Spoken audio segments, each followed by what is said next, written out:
When you're chairing a meeting, it's important to hold a certain amount of discipline in that meeting. And I don't mean being draconian and making it miserable for everyone. The purpose of meeting discipline is twofold. It's about using your time productively, and it's about ensuring that everybody is respectful of one another. So in this video, I want to give you my 7 meeting disciplines to enforce when you are in the chair.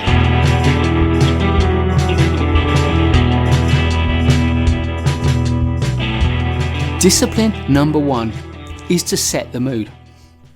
You're in the chair, it's your meeting, so you set the mood. Make sure everybody knows what you're there to achieve and how you want them to behave. Is this going to be a meeting where we're curious and we question one another? Or is this going to be a meeting where we make a decision, we act very seriously? Or possibly it's a creative meeting where we can laugh and joke and have fun as part of the process. Discipline number 2 is timekeeping, and the 2 key points to respect and honour are the start time and the finish time. Make sure you start on time. It may seem rude to the people who are a little bit late that you've already started, but you know what? In my book, it is ruder to the people who have arrived on time to start late, and therefore always start your meeting on time. And if people note that you are constantly starting your meeting on time and they don't want to miss the beginning, then they will make more of an effort to be there on time. And indeed, I have met people who have made a habit of not just closing the door as a formal marker that we're about to start, and also as a way of ensuring that anyone who does arrive late needs to open the door, but I've met people who actually lock the door. If you're late, you don't get in. You either turn up on time and participate, or you miss the meeting. That's quite extreme, and it can get a reaction. So if you're going to try and apply that, then do so with great caution and consider carefully the implications of your choice. But the other time to respect is the finish time. If you said the meeting will finish at 4 p.m, then finish at 4 p.m. Because some of the people in your meeting may have another meeting to go to, and therefore what you're doing is causing them to be late. And while I think about that, here's a little tip if you're organising meetings.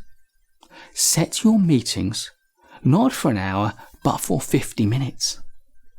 This gives people a chance at the end of the meeting, at 10 minutes to 4, to finish making their notes, to reflect on the meeting, to have a short chat with 1 or 2 people afterwards, to make themselves comfortable, to get themselves a cup of coffee, and to get to their next meeting in good time. If you don't put buffers between your meetings, and this is the problem of a lot of scheduling software, then you'll find that everyone in your organisation has a meeting that begins at 10 o'clock and ends at 11, and another one that starts straight away at 11 and goes on to 12. People are rushing from meeting to meeting, maybe trying to cover large amounts of area to get from one to the other. And they don't have time to reflect, they don't have time to relax. No wonder people are frazzled. Discipline number 3 is to expect people to arrive prepared for the meeting. If you circulate it in advance, reading that people need to do, or thinking that you want people to do, or information you want people to bring, then expect them to do that or bring that information. And if they don't, call them out on it. Because other people have turned up ready and they've given their time for a conversation.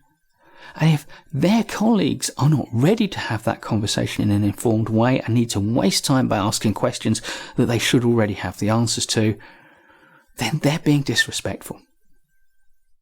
And discipline number 4, when you're in the room, be in the room.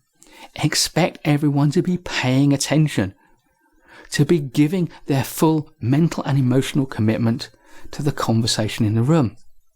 Yes, our minds can wander for a time, but side conversations, looking at your phone, dealing with emails that are nothing to do with the meeting, those are rude and disrespectful and again waste people's time.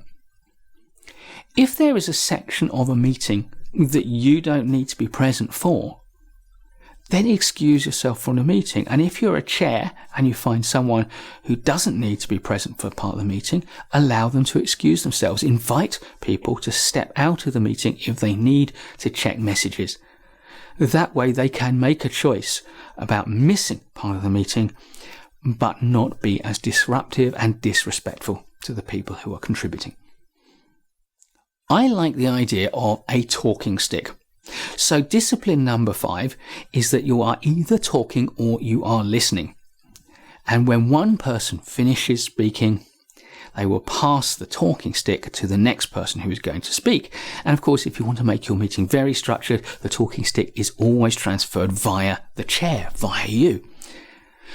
This makes sure that everybody knows that when someone has the floor and is speaking and is contributing, their job is to listen hard and to evaluate what they're hearing, not to be interrupting, not to be having another conversation.